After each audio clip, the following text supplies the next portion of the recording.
بسم اللہ الرحمن الرحیم۔ شیخ عبد القادر جیلانی، جنہیں غوث اعظم بھی کہتے ہیں، بہت بڑے بزرگ اور ولی اللہ ہو گزرے ہیں۔ آپ کی ساری زندگی تبلیغ و اشاعت اسلام میں گزری۔ بے شمار لوگوں نے آپ سے روحانی فیض حاصل کیا۔ آج بھی دنیا آپ کی تعلیمات سے فیضیاب ہو رہی ہے۔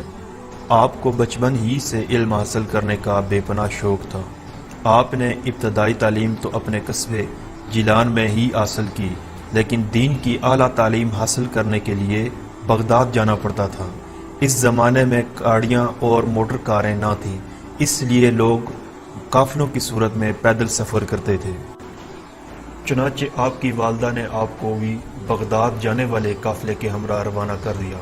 سفر پہ روانہ ہونے سے پہلے آپ کی والدہ نے آپ کو کچھ خوراک اور 40 اشرفیاں گزر اوقات کے لیے دیں۔ آپ کی والدہ نے یہ اشرفیاں آپ کی قمیض کی تہہ میں ہی سی دیں تاکہ محفوظ رہیں، اور چلتے وقت آپ کو خاص طور پہ یہ نصیحت کی کہ بیٹا، ہمیشہ سچ بولنا اور جھوٹ کے قریب نہ جانا۔ آپ نے ماں کی اس نصیحت کو غور سے سنا اور سفر پہ روانہ ہو گئے۔ قافلے کے لوگ ڈرتے ڈرتے سفر پہ روانہ ہوئے۔ انہیں اس بات کا بھی خدشہ تھا کہ کہیں رستے میں ڈاکو قافلے پر حملہ نہ کر دیں، کیونکہ ان دنوں رستے غیر محفوظ تھے اور ڈاکو اکثر قافلوں کو لوٹ لیا کرتے تھے۔ آخر وہی ہوا جس بات کا ڈر تھا۔ قافلے نے ابھی سفر کی 2 منزلیں ہی طے کی تھیں کہ ڈاکوؤں کے ایک گروہ نے رات کی تاریکی میں اس پر حملہ کر دیا۔ تمام قافلے میں افراتفری اور بھگدڑ مچ گئی اور ڈاکو نے اہل قافلہ کو خوب لوٹا۔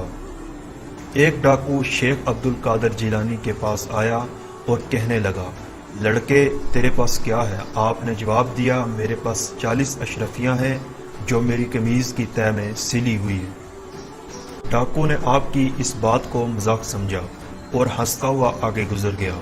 اتنے میں ایک اور ڈاکو آپ کے پاس آیا اور وہی سوال کیا۔ آپ نے پھر وہی جواب دیا۔ وہ ڈاکو یہ جواب سن کر حیران ہوا اور آپ کو پکڑ کر اپنے سردار کے پاس لے گیا۔ ڈاکو کے سردار نے تعجب سے آپ کو دیکھا اور پوچھا، لڑکے سچ مچ بتا تیرے پاس کیا ہے؟ آپ نے وہی بات دہرائی۔ آپ کی یہ بات سن کر سردار کی حیرت کی انتہا نہ رہی۔ آپ نے اپنی قمیض کی تہہ کو کھولا تو پوری 40 اشرفیاں زمین پر گر پڑیں۔ اشرفیاں دیکھ کر سردار کی آنکھیں حیرت سے کھلی کی کھلی رہ گئیں۔ اس نے آپ سے مخاطب ہو کر کہا، لڑکے تو نے سچ بول کر اپنا راز کیوں فاش کر دیا، حالانکہ تو آسانی سے اپنی اشرفیاں بچا سکتا تھا؟ آپ نے جواب دیا، میری ماں نے مجھے نصیحت کی تھی کہ بیٹا ہمیشہ سچ بولنا۔ میں نے اپنی ماں کی نصیحت پر عمل کیا ہے۔ آپ کا یہ جواب سن کر سردار اس قدر متاثر ہوا کہ بے ساختہ اس کی آنکھوں میں آنسو آ گئے اور وہ سوچنے لگا کہ ایک طرف یہ لڑکا ہے جسے اپنی ماں کی نصیحت کا اس قدر خیال ہے، اور دوسری طرف میں ہوں کہ اپنے مالک حقیقی کے احکام سے غافل ہو کر بے گناہ لوگوں کو لوٹتا ہوں۔ اس کے دل سے غفلت کا پردہ دور ہو گیا۔ اس نے توبہ کر لی اور قافلے کا لوٹا ہوا مال واپس کر دیا۔